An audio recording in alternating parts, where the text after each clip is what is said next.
누가복음 15장 25절부터 32절 말씀 대독합니다. 마다들은 밭에 있다가 돌아와 집에 가까이 왔을 때에 풍악과 춤추는 소리를 듣고 한 종을 불러 이 무슨 일인가 물은데 대답하되 당신의 동생이 돌아왔음에 당신의 아버지가 건강한 그를 다시 맞아들이게 됨으로 인하여 살찐 송아지를 잡았나이다 하니 그가 노하여 들어가고자 하지 아니하거늘 아버지가 나와서 권한대 아버지께 대답하여 이르되 내가 여러 해 아버지를 섬겨 명을 어김이 없거늘 내게는 염소 새끼라도 주어 나와 내 벗으로 즐기게 하신 일이 없더니 아버지의 살림을 창녀들과 함께 삼켜버린 이 아들이 돌아오매 이를 위하여 살진 송아지를 잡으셨나이다. 아버지가 이르되 예 너는 항상 나와 함께 있으니 내 것이 다 내 것이로되 이 내 동생은 죽었다가 살아났으며 내가 잃었다가 얻었기로 우리가 즐거워하고 기뻐하는 것이 마땅하다 아니라. 아멘. 아멘. 예, 아버지를 섬긴 동기가 들통난 맏아들이라는 제목으로 은혜를 나누고자 합니다. 이제 어느 날 세리와 죄인들이 예수님의 말씀을 듣기 위해서 예수님께 나아왔습니다. 이 세리와 죄인들은 그 당시에 정말로 죄인 취급을 받았던 그런 무리들이었습니다. 그래서 이 바리새인이나 서기관들 이런 사람들은 그들하고 전혀 상종을 하지 않았어요. 밥을 같이 먹는다는 것은 상상할 수도 없는 일이었습니다. 바리새인과 서기관들이 볼 때 세리만큼 죄인이 없고 창기만큼 죄인이 없고 이 더러운 죄인들은 절대로 그들과 상종하지 않고 교제를 하지 않는 것이 그들의 신앙생활의 한 방식이었습니다. 그런데 이 세리와 죄인들은 예수님의 말씀을 들으러 나왔다면 그들은 살려고 나온 거죠. 살려고 나온 거죠. 그들이 비록 죄인이지만 세리도 죄인이고 죄인들도 죄인이고 자기들이 죄인이라는 것을 알고 있었기 때문에 예수님께 나왔다는 것은 그 죄를 회개하고 새로운 인생을 살고 영원한 천국 백성 되기 위하여 살려고 나온 것입니다. 여러분 오늘도 우리가 주님 앞에 나온 것은 내 영혼이 살려고 나온 줄 믿습니다. 그냥 말씀 듣고 또 삶에 돌아가서는 하나님 말씀과 상관없는 인생을 살려고 나온 것이 아니라 주님 말씀 듣고 그 말씀대로 살아서 영원한 생명을 얻기 위하여 나온 줄로 믿습니다. 그러니까 이 바리새인과 서기관들이 예수님이 그들을 받아들이고 영접하고 식사까지 하는 것이 전혀 이해가 안 됐습니다. 그런 예수님의 모습이 이해가 안 돼서 그런 예수님과 세리들 죄인들을 바라보면서 한쪽에서 수근수근 거리는 거죠. 어떻게 하나님의 아들이라는 작자가 거룩하신 하나님의 아들이라는 사람이 어떻게 세리와 바리새인 이 죄인과 세리들과 식사를 같이 하느냐 수군거리기 시작했어요. 그래서 예수님이 세 가지 비유를 연달아 말씀하시기 시작했습니다. 첫 번째 비유는 뭐였습니까? 잃어버린 어린 양의 비유. 둘째 비유는 뭡니까? 한 드라크마를 잃어버린 어느 여인의 비유. 그리고 마지막 비유는 뭐였습니까? 우리가 잘 알고 있는 이 탕자의 비유였습니다. 그래서 이 탕자의 비유를 오늘 말씀을 나누고자 하는데요. 이 비유를 시작하신 이유가 뭐였어요? 세리와 죄인들과 먹고 마시고 교제하시는 것을 전혀 이해하지 못하고 있는 이 바리새인들과 서기관들의 마음 때문에 이 비유를 말씀하셨던 것이었습니다. 그런데 이 비유를 쭉 읽어보니까 둘째 아들, 이 탕자죠. 이 탕자는 아버지에게 재산을 달라고 해가지고 가지고 먼 나라 가가지고 허랑방탕하게 살았어요. 확실한 죄인입니다. 누가 봐도 죄인입니다. 그렇죠? 그런데 죄인이었다는 것이 중요한 것이 아니라 이 탕자는 어떻게 했어요? 아버지께로 돌아왔습니다. 자기의 잘못을 뉘우치고 회개하고 아버지께로 다시 돌아왔어요. 아버지를 떠나서 얼마 안 있어서 그 돈을 다 써버렸습니다. 그리고 기근까지 드니까 이제 먹을 것이 없지 않습니까? 그래서 돼지 치는 일까지 해야만 하는 지경에 이르렀는데 먹을 것이 너무 없다 보니까 돼지가 먹는 쥐엄 열매라도 좀 먹었으면 좋겠는데 그 쥐엄 열매를 주는 자가 없는 겁니다. 그때 누구 생각이 들었어요? 아버지 생각이 떠올랐습니다. 아버지 집에는 참 모든 것이 풍성했다.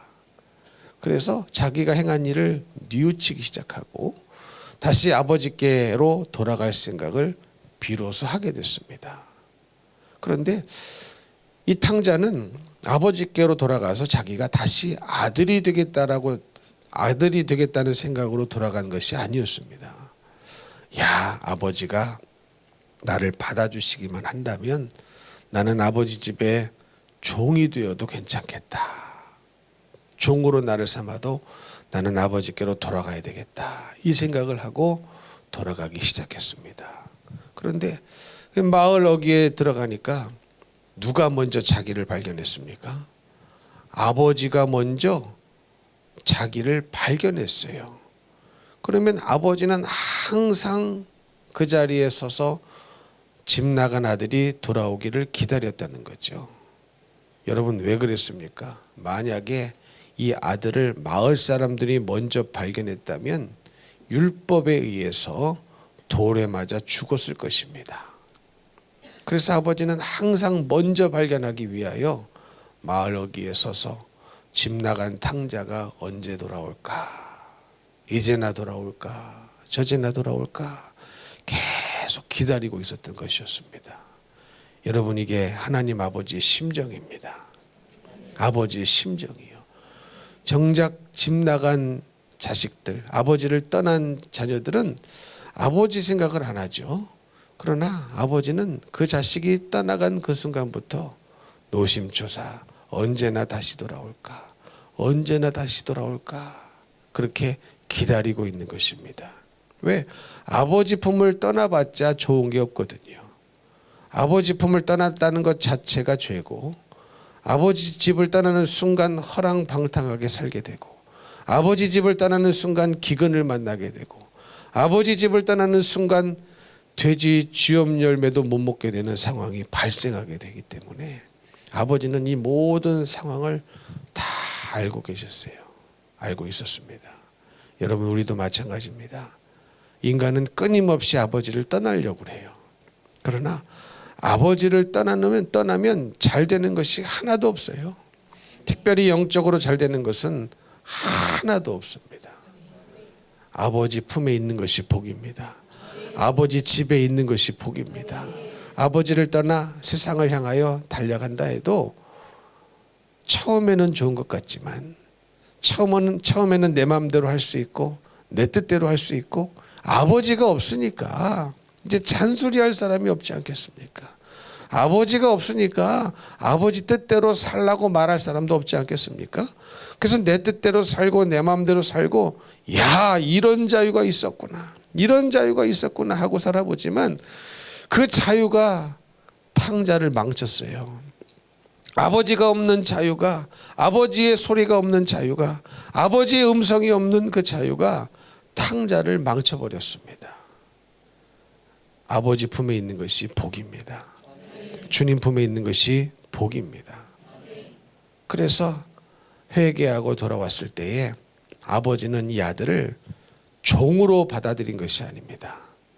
다시 아들로 손에 가락지를 껴주고 반지를 껴주고 옷을 입혀줬다는 것은 다시 아들의 지위를 회복시켜 주셨다는 거예요. 그러니까 아버지는 너무 기쁜 거예요. 이 자식이 나로부터 재산을 다 받아가지고 나가지고 자기 몫을 받아 나가가지고 허랑방탕하게 살았다는 것보다 다시 돌아왔다는 것이 기쁜 겁니다. 회개하고 돌아왔다는 것이 기쁜 겁니다. 비록 만신창이가 돼가지고 돼지가 먹는 쥐염 열매도 못 먹고 커반 죽을 모습으로 돌아왔다 할지라도 돌아왔다는 것 자체가 너무 기뻐서 이제 잔치를 벌입니다. 살진 송아지를 잡고 풍악을 흘리고 춤을 추면서 잔치를 벌였습니다. 여러분, 이게 아버지의 심정이에요. 아버지의 심정이에요. 여러분, 우리는 우리 마음에 참 저 사람은 죄인이야, 저 인간은 죄인이야, 그렇게 생각되는 사람이 있죠. 근데 그 사람도 아버지가 사랑하는 주님의 자식입니다. 그래서 돌아오기를 기다리시는 거예요. 아멘이십니까? 그러니까 아버지는 포기하지 않으셔요. 아버지는 포기하지 않으셔요. 그런데 누구는 포기했습니까? 누구는 포기했어요? 맏아들은 포기했어요. 맏아들은 포기했어요. 오늘 말씀에 보니까 이제 집안에서는 죽었다가 다시 살아난 것 듯한 작은 아들이 돌아왔을 때에 아버지는 살진 송아지를 잡고 잔치를 벌였는데 맏아들이 밭에 있다가 집에로 돌아왔어요. 돌아오니까 집안에서 무슨 소리가 나요? 풍악과 춤추는 소리가 들립니다. 이상하죠. 평소에 안 나던 소리예요. 그러면 자기가 아들이니까 그냥 들어가면 뭔 일인지 알 것 아니겠습니까? 근데 먼저 이제 이미 기분이 상한 거예요. 내가 없는데 무슨 풍악과 춤추는 소리도 듣고 이거 뭔가 이상하다. 그래가지고 굳이 종을 불러서 무슨 일인가 물어봅니다. 아니, 자기가 아들이면은 그냥 집에 들어가 보면 알 거 아닙니까? 무슨 일인지. 뭐더러 굳이 물어봐요? 굳이 물어봤다는 것은 이미 뭔가가 마음에 끌림이 껄끄러운 것이 있고 마음이 먼저 좀 이상하게 됐다는 거예요. 그랬는데 얘기를 들어보니까, 종으로부터 얘기를 들어보니까 무슨 일이 일어났어요? 집 나갔던 동생이 돌아왔다는 거예요. 집 나갔던 동생이 돌아왔다는 거예요. 이 말을 듣는 순간 이 맏아들의 생각은 어그러지기 시작했습니다. 근데 그것도 모자라서 아버지가 이 동생을 맞아들였다는 거예요. 다시. 더 화가 나죠. 근데 더 화가 나는 건 뭐예요? 그 맞아들이고 조용히 끝난 것이 아니라 살진 송아지까지 잡으면서 잔치를 벌인 겁니다. 그래가지고 이 맏아들은 화가 머리 끝까지 올라갔어요. 얼마나 분했는지 화가 났습니다. 그래서 아버지를 향하여 따집니다. 뭐라고 따집니까? 들어가고자 하지 않았대요. 그래서 아버지가 나왔어요. 아버지가 나와서 같이 들어가자고 권합니다. 안 들어가고 싶은 거예요. 안 들어가고 싶은, 이미 화가 날 대로 났어요. 그러니까 이 큰 맏아들의 입장에서는 이 상황이 이해가 안 되고 제일 이해가 안 되는 것은 아버지가 이해가 안 되는 거예요. 아버지가 이해가 안 되는 거예요. 뭐 집 나간 아들, 집 먹을 거 떨어져서 돌아왔다, 뭐 그럴 수 있어요. 그러나 그 집 나간 자식을 아버지의 재산을 축내고 명예도 땅에 떨어뜨리고 집 나간 자식이 돌아온 그 아들을 받아들인 아버지에게 화가 난 거예요. 이 맏아들은 화가 난 대상이 1차적으로 누구다? 아버지를 이해할 수 없는 겁니다. 아버지의 행동이 이해가 안 되는 거예요. 아버지를 받아들일 수가 없는 거예요. 왜 어떻게 이런 둘째 아들 탕자를 맞이해주고 그것도 모자라서 살진 송아지까지 잡아가면서 풍악을 흘리고 춤을 추며 잔치를 벌이느냐. 이게 이해가 안 되는 겁니다. 화가 났어요. 그래서 아버지가 나온 거예요. 같이 들어가서 같이 잔치에 참여하자. 안 들어가니까 나온 거죠. 그런데 안 들어가면서 이 맏아들이 뭐라고 얘기합니까? 뭐라고 얘기해요? 나는 아버지 여러 해 동안 아버지를 섬기면서 명을 어긴 적이 없습니다. 근데 내게는 염소 새끼 하나라도 주어서 나와 내 벗으로 즐기게 하신 일이 없었는데. 30절.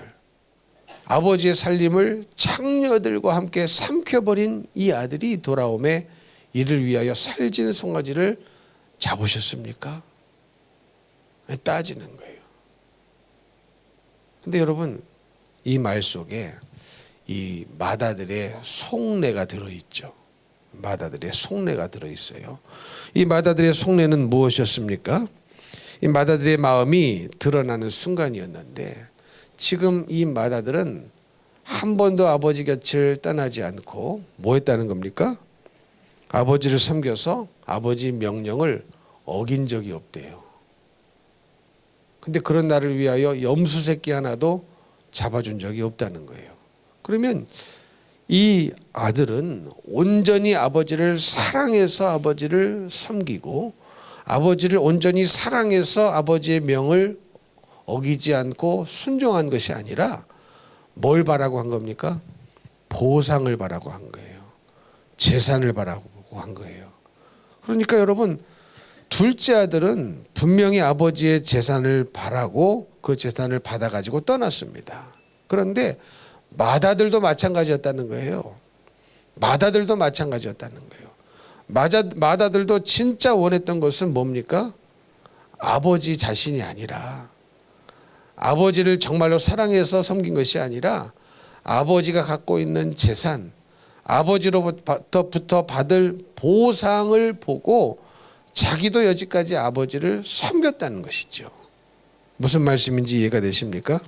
근데 여러분, 뜻밖에도 이 둘째 아들 탕자가 돌아오게 됨으로 말미암아 이 맏아들에게 숨겨져 있던, 감춰졌던 마음들이 드러나게 된 겁니다. 이 둘째 아들이 돌아오지 않았다면 맏아들의 속내가 드러나지 않았을 텐데, 둘째 아들이 돌아옴으로 말미암아, 탕자가 다시 돌아옴으로 말미암아 이 맏아들에게 숨겨져 있던 속내가 마침내 드러나게 되었다라는 것입니다. 근데 여러분, 둘째 아들은 대놓고 아버지를 떠났어요. 그러나 첫째 아들은 아버지를 떠나지 않고 아버지를 섬겼기 때문에 철저히 그 마음이 감춰져 있었습니다. 감춰져 있었어요. 그러니까 여러분, 드러나지 않고 감춰져 있는 것은 정말로 위험한 거예요. 드러나는 것이 복이거든요. 드러나는 것이 복입니다.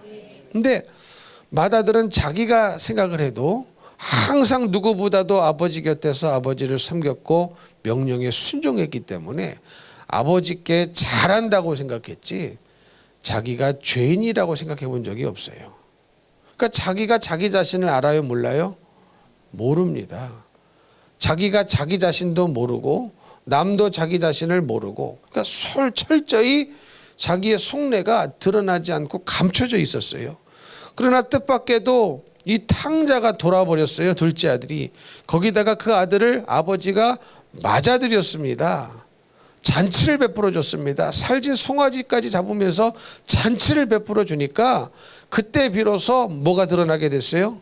맏아들에게 감춰져 있었던 속내가 드러나게 됐다라는 것입니다. 그 속내는 뭐예요?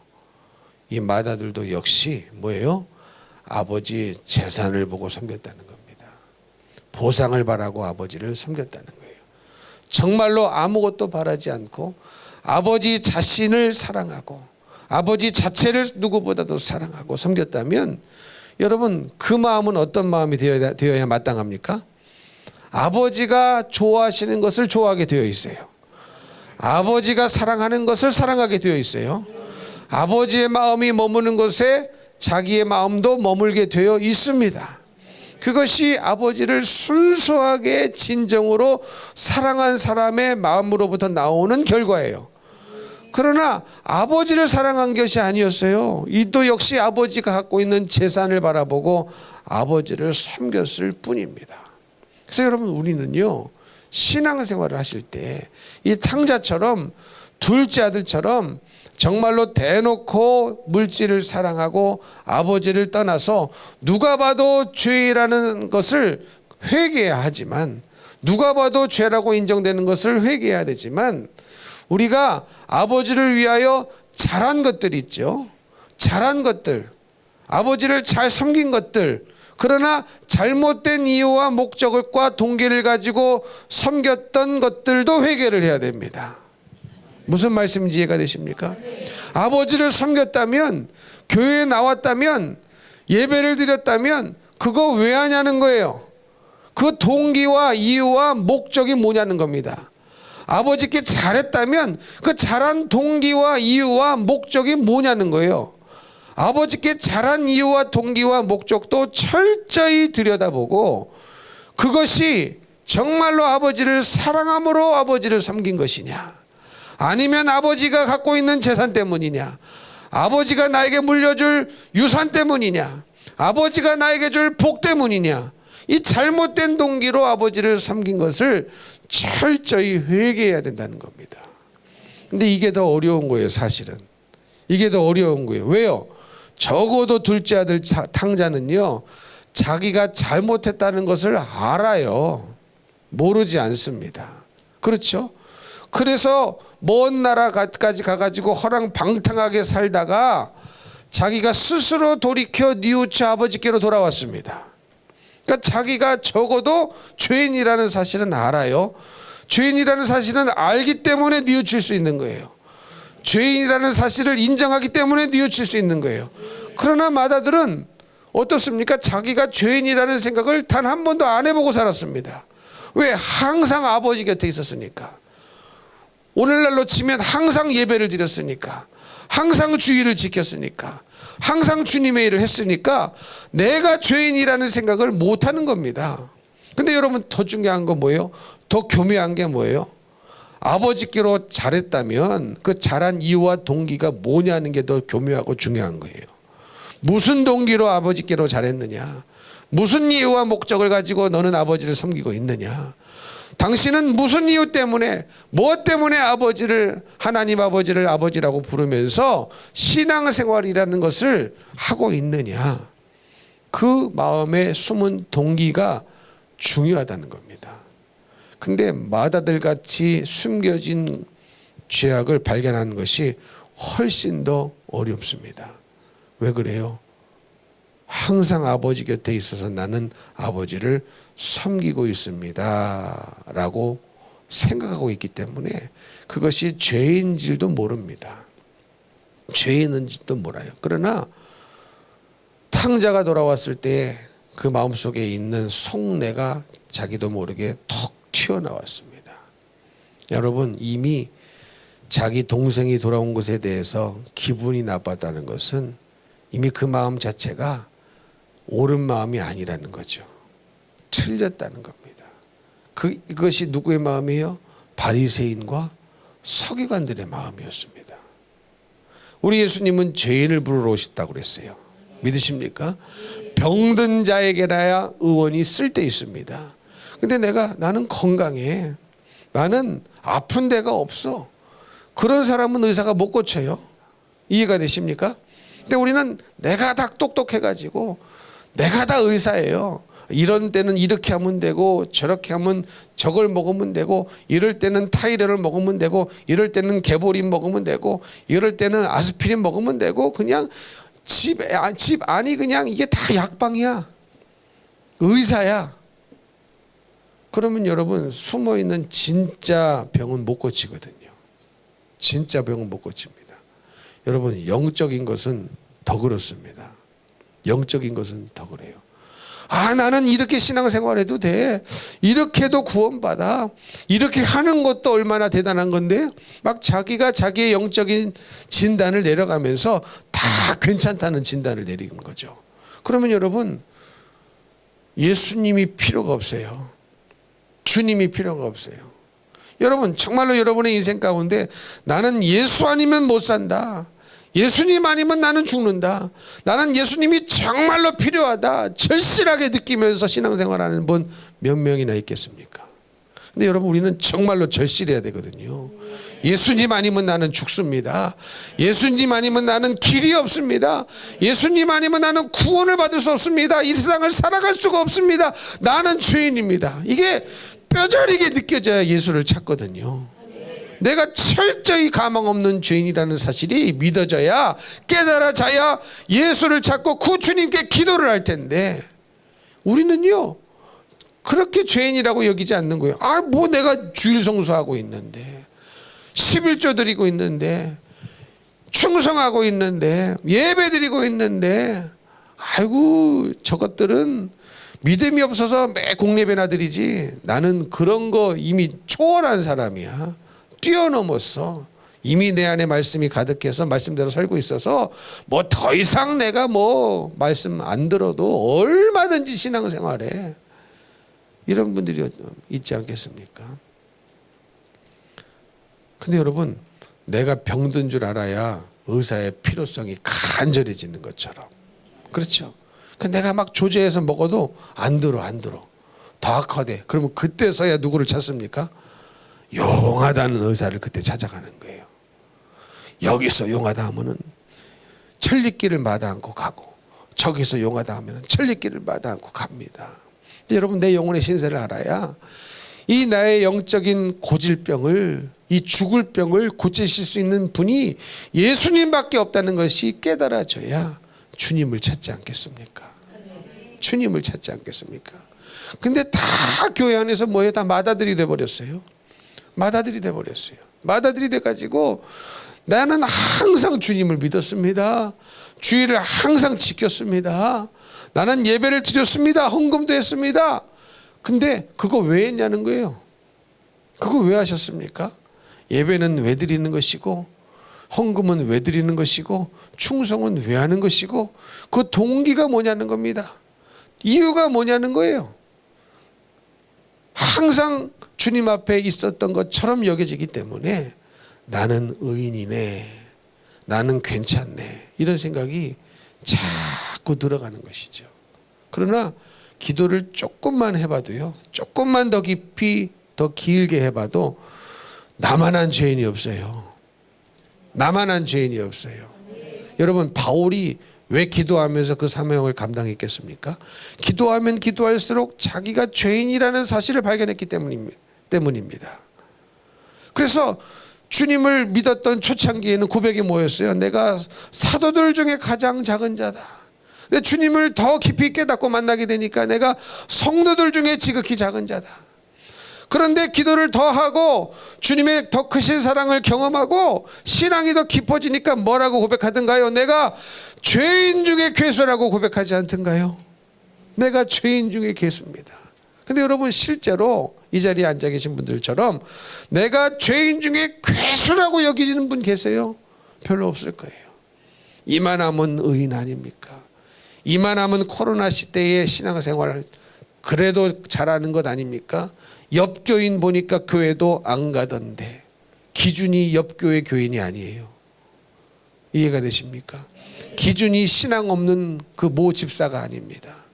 기준은 주님이시고 기준은 주님의 말씀인데, 우리는 엉뚱한 곳에서 안정감을 갖고 엉뚱한 곳에서 내가 의인인 것처럼 살아가고 있더라라는 것입니다.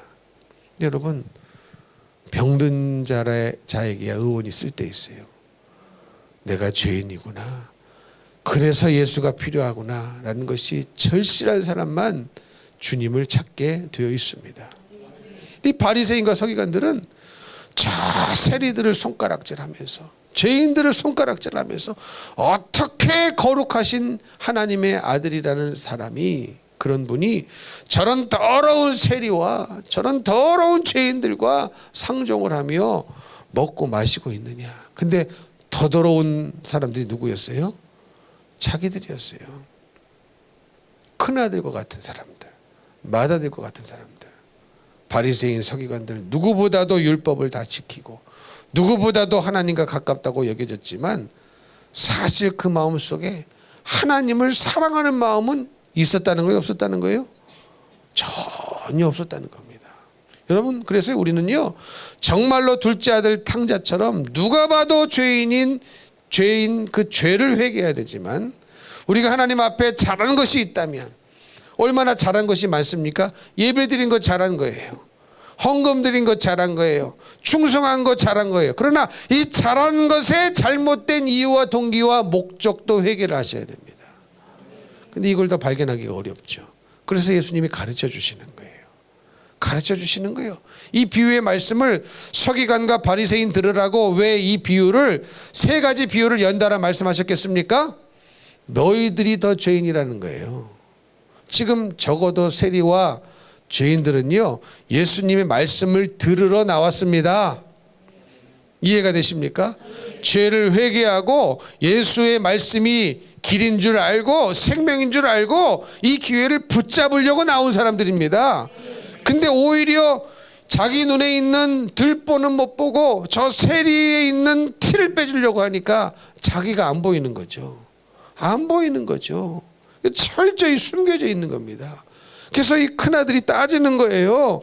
아니, 내가 아버지의 명을 어긴 적이 없습니다. 그러니까 여러분, 하나님 명령을 어기지 않고 살아가는 것도 중요하지만 왜 명령을 지키며 살아가느냐, 그 이유와 동기가 더 중요한 겁니다. 왜? 하나님은 그것까지 보세요. 아멘이십니까? 그것까지 보세요. 그냥 겉만 보시면 좋은데 마음의 중심을 보신답니다. 마음의 중심을 보신다요. 뭘 보신다고요? 마음의 중심을 보신답니다. 이 중심이라는 단어를 정확하게 해석하기가 어려운데 그래도 가장 근접한 한국말로 해석하라면 마음의 동기를 보신다는 거예요. 마음의 숨은 동기를 보신다는 거예요. 네가 예배를 드리냐? 왜 드려? 헌금하냐? 왜 해? 충성하냐? 왜 해? 그러니까 주님은 항상 마음의 동기를 보고 계신다는 사실을 우리는 잊지를 말아야 됩니다. 이해가 되시면 아멘. 여러분, 베드로도 예수님께 얼마나 잘했습니까? 그렇죠?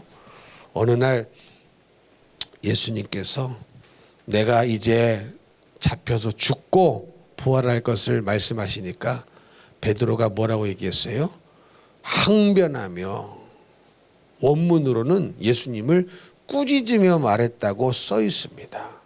그러니까 예수님이 마귀에게 꾸짖어 명할 때에 똑같은 단어를 베드로가 예수님께 썼어요. 예수님이 마귀를 꾸짖듯이 베드로가 예수님을 꾸짖으면서 말한 거예요. 그러면서 절대로 이런 일은 없어야 됩니다. 예수님이 죽어서는 안 된다는 거죠. 좋은 말 아닙니까? 근데 그 말한 동기는 뭐예요? 그 말한 이유는 뭡니까? 그런 말을 한 목적은 뭐예요? 지금 내가 예수 따라다니고 있는, 내가 섬기고 있는 예수님이 죽어버리면 어떻게 돼요? 이 예수님이 나중에 이스라엘을 회복하실 때, 이스라엘의 왕이 되실 때, 지금 예수님을 가만히 보니까 왕이 되실 만한 분이거든요. 왕이 되고도 남는 분이거든요. 세상에 여태까지 이런 분이 없었어요. 이런 기적을 보여주는 사람이 없었어요. 귀신을 이렇게 내쫓아주는 분이 없었어요. 질병을 고쳐주는 분이 없었어요.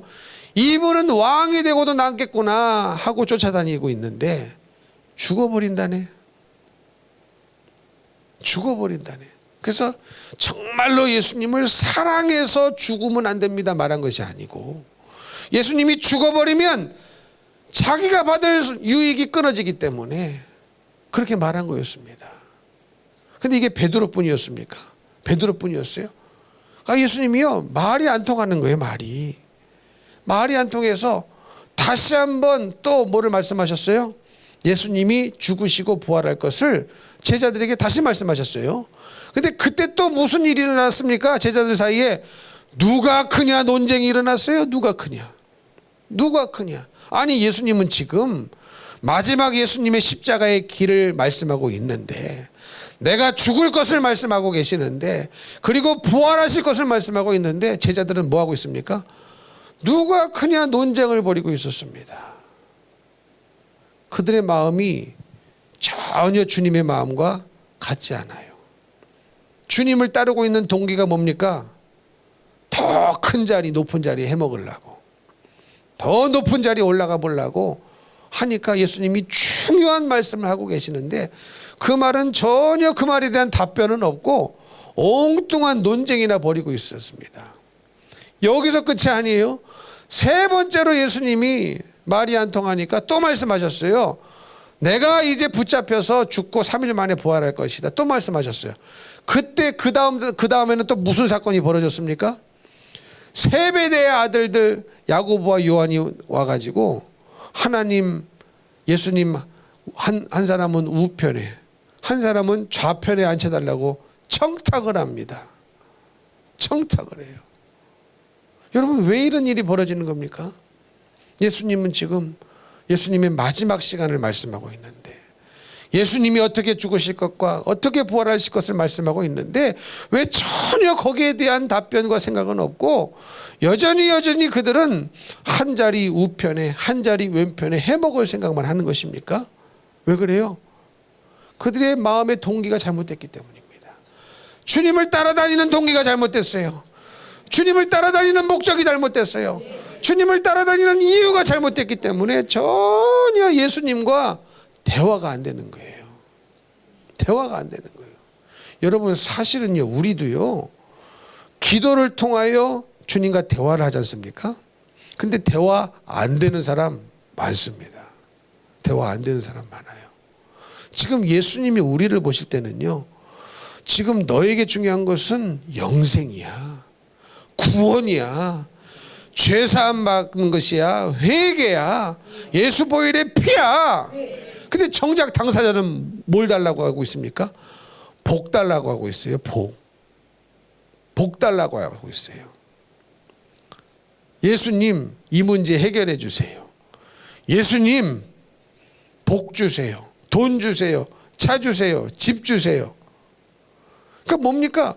지금 예수님과 대화가 안 돼요. 주님을 따라다니는 목적이 뭡니까? 하나님을 따라다니는 목적이 뭡니까? 목적이 뭐냐고요? 가끔 성도들하고요 대화를 하다 보면요, 참 너무 감사합니다, 너무 감사합니다. 근데 그 감사 제목들이 다 뭔지 아세요? 자식들이 물질적으로 잘 되는 거였어요. 물질적으로 잘 되는 거였어요. 거기에 대한 깊은 감사가 있더라고요. 근데 안타깝게도 예수를 누구보다도 잘 믿음으로 말미암은 감사는 없더라고요.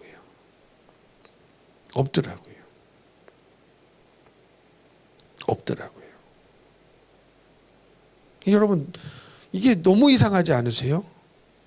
이 땅의 교회는 예수 믿고 천국 가기 위하여 존재하는 것입니다.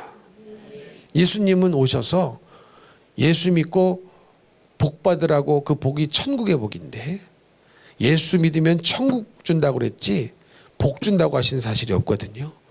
근데 희한하게도, 이상하게도 우리는 우리의 거의 모든 감사의 제목이 내가 잘 되는 거, 자식이 잘 되는 거 다 뭐예요? 물질적이고 물리적이고 이런 복들이더라라는 것입니다. 목적이 잘못된 겁니다. 목적이 잘못되는 거예요. 그래서 여러분, 오늘날 참으로 교회 안에는요, 큰아들 같은 사람이 많아요. 맏아들 같은 사람이 많아요. 항상 아버지 곁에 있어요. 어디 가지도 않아. 나름대로 열심히 신앙생활해요. 근데 뭡니까? 그 아버지를 섬기는 목적이 둘째 아들과 다를 바가 없어요. 근데 이 죄를 발견하기가 더 어려운 이유는 항상 교회에 있었기 때문에, 항상 충성했기 때문에, 항상 예배를 드렸기 때문에 이 죄를 발견하기가 더 어려운 겁니다. 어려운 겁니다. 오히려 탕자가 더 회개하기가 쉬워요. 오히려 세리가 더 회개하기가 쉬워요. 오히려 죄인들이 더 회개하기가 쉬워요. 왜? 자기들은 그래도 적어도 나는 죄인이라는 사실을 확실히 깨닫고 뉘우치고 돌아왔기 때문에 그래도 쉬워요.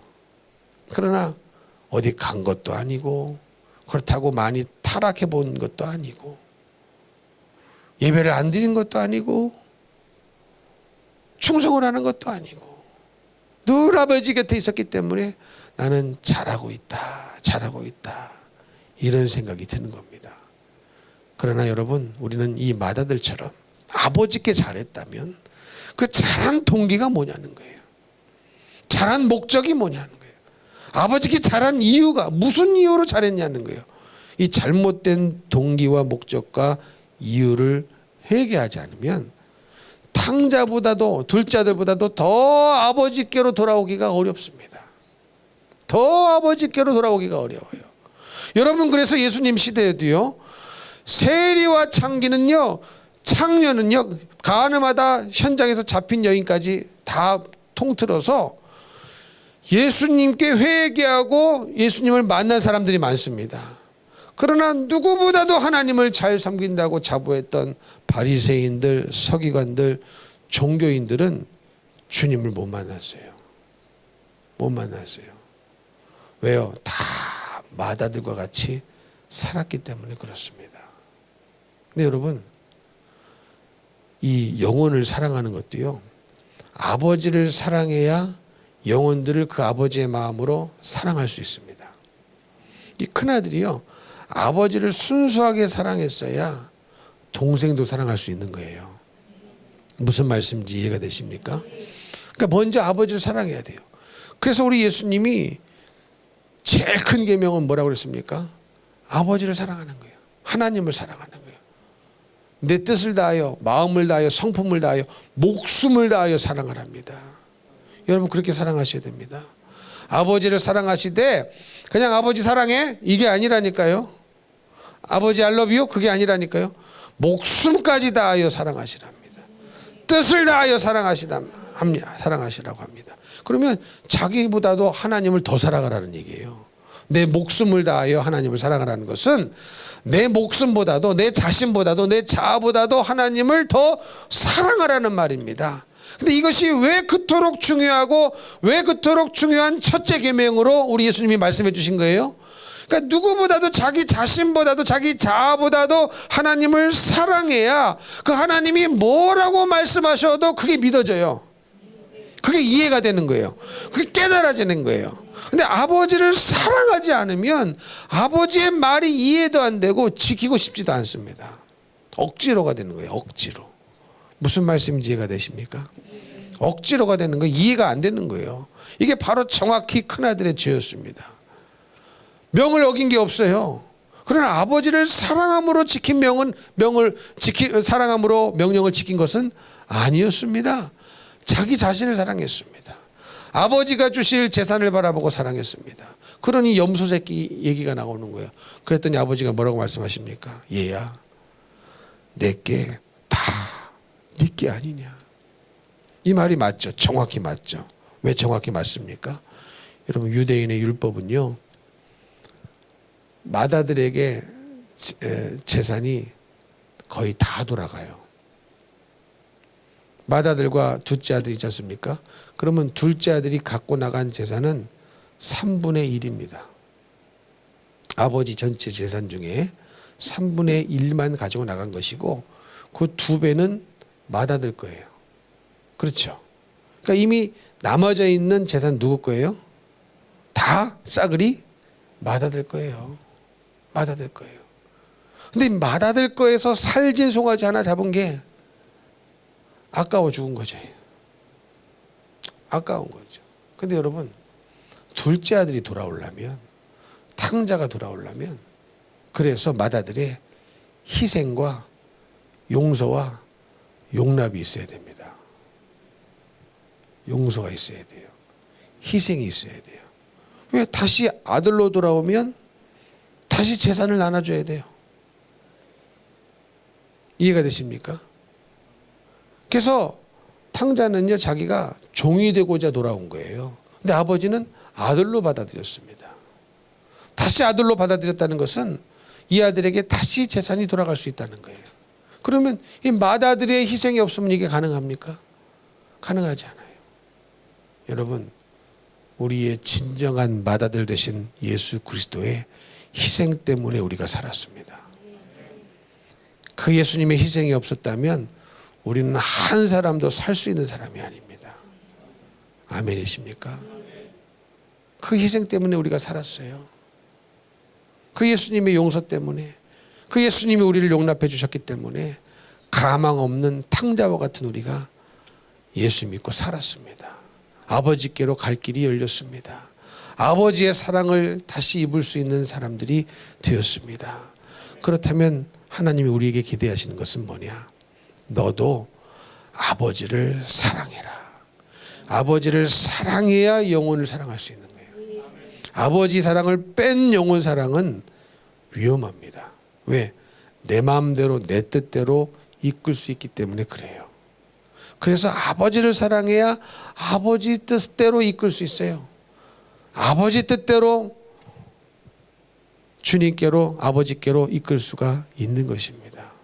그래서 아버지를 사랑하시고 아버지를 사랑한 자에게 영혼을 사랑할 수 있는 그 마음을 부어주셔서 우리도 마다들처럼 이 잃어버린 영혼들 돌아오지 못하게 하는 데 쓰임받는 것이 아니라 나는 이렇게 의로운데 너는 죄인 아니냐 돌아오지 못하는 데 쓰임받는 것이 아니라 내가 정말로 은혜 받은 마다들이었다면 아버지 것이 다 내 것이 되었던 마다들이었다면 그 아버지를 진심으로 사랑함으로 아버지께로 받을 재산 때문에 아버지를 사랑하는 것이 아니라 섬긴 것이 아니라 아버지를 순수하게 사랑했기 때문에 아버지를 섬김으로 말미암아 그 아버지가 원하시는 그 탕자와 같은 영혼들, 그 잃어버린 영혼들, 누가 봐도 죄인인 영혼들, 누가 봐도 이 세리와 같은 영혼들 주님께로 이끌 수 있는 아버지 사랑으로 풍성한 믿음의 성도가 되시기를 예수님 이름으로 축복합니다. 축복합니다.